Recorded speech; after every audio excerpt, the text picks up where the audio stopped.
আসসালামু আলাইকুম। আমি কল্পনা বৃষ্টি, মম কল্পনা কিচেনে আপনাদের স্বাগত। আশা করি আল্লাহর অশেষ মেহেরবানিতে আপনারা সবাই অনেক ভালো আছেন। আলহামদুলিল্লাহ, আমিও আপনাদের দোয়ায় এবং আল্লাহর অশেষ কৃপায় অনেক ভালো আছি। দেশ থেকে এবং দেশের বাইরে থেকে যে যেখান থেকে আমার ভিডিওটি দেখছেন সবাইকে আন্তরিক ভালোবাসা এবং অসংখ্য অসংখ্য ধন্যবাদ। তো আবার চলে এসেছি একটা নতুন রেসিপি নিয়ে।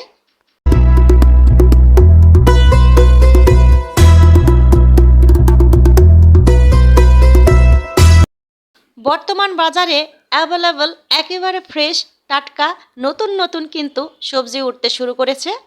তাই আপনাদের ভাইয়া অনেক রকমের বাসায় একেবারে ফ্রেশ সবজি নিয়ে এসেছে। তাই ভাবলাম আজকের রেসিপিটা না হয় সবজি দিয়েই বানিয়ে নেব।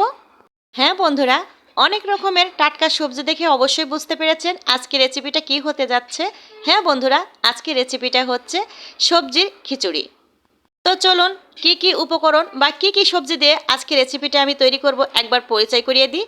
এই যে দেখুন, প্রথমে আমি কিন্তু টাটকা একেবারে ফ্রেশ একটা টমেটো নিয়ে নিয়েছি। তারপরে নিয়ে নিয়েছি এই যে এখানে মিষ্টি কুমড়া, তারপরে গাজর, তারপরে ছিম, এরপরে এই যে ফুলকপি, তারপরে বাঁধাকপি, তারপরে পালং শাক, এরপরে আছে এখানে এই যে পেঁয়াজের ফুল, তারপরে একটা মাঝারি আকারের আলু নিয়ে নিয়েছি। এই যে এখানে কাঁচামরিচ নিয়ে নিলাম, মাঝখানে 3টা মতো পাকা লাল মরিচ নিয়ে নিয়েছি। আর এই যে দেখুন, এখানে নিয়ে নিয়েছি আমি অনেকটা খানি কিন্তু বড় বড় রসুনের কোয়া। তারপরে নিয়ে নিয়েছি বড় বড় 2টা পেঁয়াজ। এরপরে লাস্টে তো এই যে টাটকা ধনেপাতা থাকছেই। দেখতে কিন্তু দারুণ লাগছে, তাই না বন্ধুরা? অনেক রকমের দেখুন কালারফুল কিন্তু সবজিগুলো দেখতে অসাধারণ লাগছে। এই তো সবগুলো আমি এক জায়গায় করে অল্প অল্প করে আমি নিয়ে নিয়েছি, কারণ জানেন আমার ফ্যামিলিতে আমরা দুজনই মানুষ। আর এই যে দেখুন, এখানে আমি 4 রকমের ডাউল নিয়ে নিয়েছি। এই যে প্রথমে আমি দেখিয়ে দিচ্ছি, এই যে এটা হচ্ছে বাড়ির কিন্তু ছোলার ডাউল, আমার বাসায় ভাঙানো ডাউল। এই যে আমি বাড়ি থেকে নিয়ে এসেছি। এরপরে এই যে এই ডাউলটাকে চিনবে কিনা জানি না, এটা হচ্ছে মটরের ডাউল। এই যে এটা হচ্ছে মটর। এই যে মটরের ডাউলটা আমরা বাসা থেকে একবার ভেঙে নিয়ে এসেছি। আর এটা হচ্ছে মাসকলাইর ডাউল, মাসকলাইর ডাউলটাও বাসা থেকে ভেঙে এনেছি, শুধু মসুরির ডাউলটা বাদ। এই যে এই 4টা ডাউল দিয়ে কিন্তু আমি আজকের খিচুড়িটা বানিয়ে নেব। সব ডাউল কিন্তু আমি 100 গ্রাম 100 গ্রাম করে নিয়ে নিয়েছি। আর এই যেখানে চাউলটা আমি 200 গ্রাম মতো দিয়ে নেব। সবজিগুলো যার যার ফ্যামিলির সদস্য হিসেবে কিন্তু আপনারা নিয়ে নেবেন। আমরা 2জন মানুষ, তাই এতেই আমাদের হয়ে যাবে। সম্পূর্ণ উপকরণ দেখানো হয়ে গিয়েছে। খুব তাড়াতাড়ি চলে যেতে হবে কিচেনে, কেননা সকালে নাস্তা বানাচ্ছি, এজন্য একটু তাড়াতাড়ি কিন্তু চলে এসেছি কিচেনে। এসেই আমি পর্যাপ্ত পরিমাণ কিন্তু পানি দিয়ে নিয়েছি। পানিটা দেওয়ার পরে এই যে চাউল আর ডাউল একসঙ্গে করে আমি ধুয়ে একেবারে নিয়ে এসেছি। এখানে আমি আপনাদের বলে দিই, এই ডাউলগুলো যদি ভাজা না থাকে তাহলে কিন্তু একটু শুকনো খোলায় টেলে নিতে হবে। আমার এই ডাউলগুলো সম্পূর্ণ ভাজা, শুধু মসুরের ডাউলটাই কিন্তু ভাজা না। চাউল এবং ডাউলগুলো পানির ভিতরে দেওয়ার পরে এই যে 5 মিনিট মতো আমি বলক আসা পর্যন্ত রেখে দেব। এই যে 5 মিনিট দেখুন বলক এসে গেছে। এ পর্যায়ে এসে আমি সবজিগুলো কিন্তু দিয়ে দেব আস্তে আস্তে করে। চাউলটা কিন্তু একটু সেদ্ধ হয়ে এসেছে, এ পর্যায়ে কিন্তু সবজিগুলো দিতে হবে, তা না হলে কিন্তু গলে যাবে। এরপরে আমি দিয়ে দিয়েছি 6 থেকে 7টা কাঁচামরিচ 2 ফালা করে নিয়েছি। তারপরে বড় বড় 2টা এই যে পেঁয়াজ আমি দিয়ে দিয়েছি। তারপরে 6 থেকে 7টা মতো এই যে বড় বড় রসুনের কোয়া আমি মাঝখান থেকে 4 ফালা করে কেটে দিয়েছি।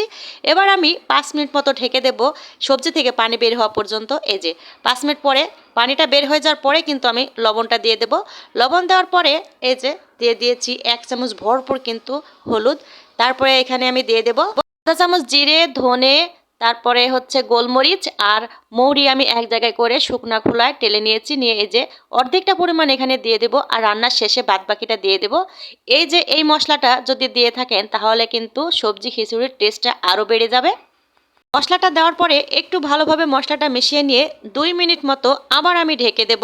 ঢেকে দেওয়ার পরে আরও 2 মিনিট পরে এসে কিন্তু আবার আমি অল্প করে মশলা কিন্তু অ্যাড করতে থাকবো। এই যে এখানে আমি দিয়ে দিলাম দারচিনি 2 টুকরো মতো দিয়ে দিয়েছি, আর একটা তেজপাতা মাঝখান থেকে আমি কেটে দিয়েছি, আর 2টা মতো আমি দিয়ে দিয়েছি এলাচ। এবার এলাচগুলো দেওয়ার পরেই আবার ভালোভাবে নাড়াচাড়া করতে হবে। যেহেতু সবজি খিচুড়ি শুধু নাড়ার ওপরেই থাকতে হবে। আস্তে আস্তে নাড়াচাড়া করে আবার আমি 2 মিনিট মতো ঢেকে দেব, যেন মশলাগুলো এবং সবজিগুলো ভালোভাবে সিদ্ধ হয় এবং মিশিয়ে যায়। এবার আমি দিয়ে দেব, এই যে এখানে আমি একটু আদা বেটে নিয়েছি। এই যে আদাটা দেওয়ার পরে আবার ভালোভাবে একটু নাড়াচাড়া করে নিতে হবে।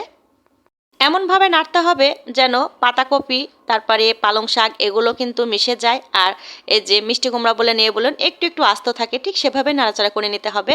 একটু সবজিগুলো গোটা না থাকলে কিন্তু খেতেও মজা লাগে না। এই যে দেখুন, আবার আমি 2 মিনিট ঢেকে দেওয়ার পরে এই যে অনেকটাই কিন্তু সেদ্ধ হয়ে গেছে সবজি এবং এই যে চাউল আর ডাউল। এ পর্যায়ে এসে আমি এই যে দিয়ে দেব যেই টমেটোটা নিয়েছিলাম, আমি টমেটোটা চিকন চিকন করে কেটে নিয়েছি, নিয়ে এইভাবে দিয়ে দিয়েছি। দেওয়ার পরে নাড়াচাড়া করে আবার কিন্তু ঢেকে দিতে হবে খুব আস্তে।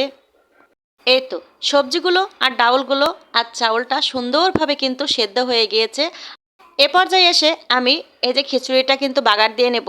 সবসময় খেয়াল রাখতে হবে খিচুড়ি একটু পানি পানি থাকতেই কিন্তু বাগার দিতে হবে, তা নাহলে কিন্তু শক্ত হয়ে যাবে, নরম খিচুড়ি মনেই হবে না।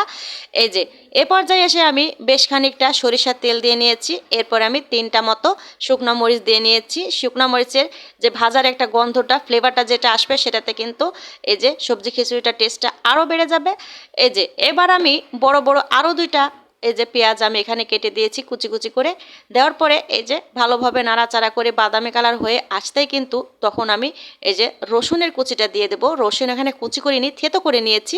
এই যে দেখুন থেতো করে নিয়েছি, সেই থেতো রসুনটা দেওয়ার পরে আবার সুন্দরভাবে নাড়াচাড়া করতে হবে, এভাবে নাড়তেই থাকতে হবে। নতুন ভাই ও বোনেরা, শুধু আপনাদের জন্যই আমি এত মুখের কথা খরচ করি, একটু হলেও যেন আপনারা শিখতে পারেন। আমি যেটুকু পারি সেটুকুই আমি কিন্তু আপনাদের শেখানোর চেষ্টা করি। এই যে এ পর্যায়ে এসে এই যে দেখুন পেঁয়াজটা ঠিক কীভাবে আমি কিন্তু ভেজে নিয়েছি, পুড়েও যায় নাই, কিন্তু বাদামি কালারের একটু বেশি হয়ে এসেছে। এ পর্যায়ে এসে এই যে আমি দিয়ে দেবো খিচুড়ির ভিতরে। দেওয়ার পরে ভালোভাবে তেলটার সঙ্গে আর পেঁয়াজটার সঙ্গে কিন্তু এই যে খিচুড়িটাকে মিশিয়ে দিতে হবে। মিশিয়ে দেওয়ার পরে এই যে আমি যেই বাদ বাকিটা মশলা রেখে দিয়েছিলাম, সেই মশলাটা আবার ওপরে আমি ছিটিয়ে দেব। এই যে দেখুন দেওয়ার পরে একটু গরম মশলা কিন্তু 1/2 চামচ মতো আমি দিয়ে দেবো। লাস্টে গরম মশলাটা ইউজ করবেন, তারপরে দেখবেন ফ্লেভারটা খিচুড়ির কোথায় গিয়ে দাঁড়ায়। দেখুন কত সুন্দর কিন্তু ফ্লেভার আমি পাচ্ছি।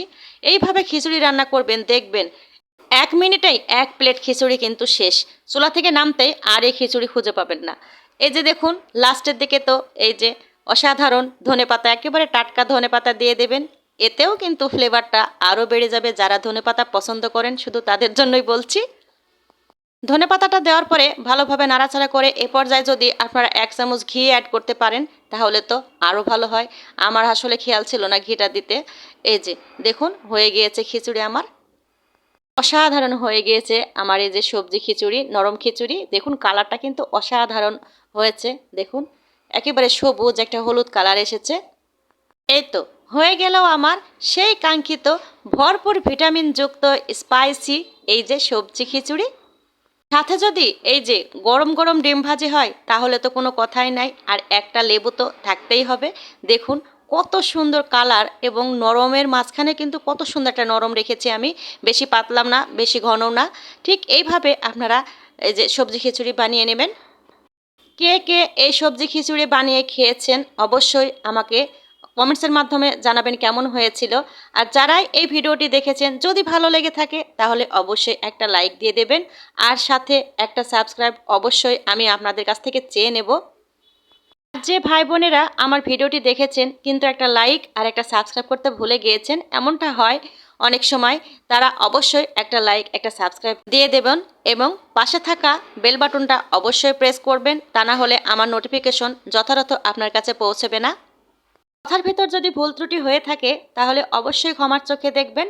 আমি যতটুকু পারি ততটুকু আপনাদের বোঝানোর চেষ্টা করি। যদি আপনারা একটু হলেও উপকৃত হয়ে থাকেন তাহলে অবশ্যই আমাকে কমেন্টসের মাধ্যমে জানাবেন আজকের রেসিপিটা কেমন হয়েছিল। তাহলে আজকে যেতে হবে, আবার দেখা হবে কোনো একদিন এমনই এক সময় রেসিপি নিয়ে। আল্লাহ হাফেজ, আসসালামু আলাইকুম।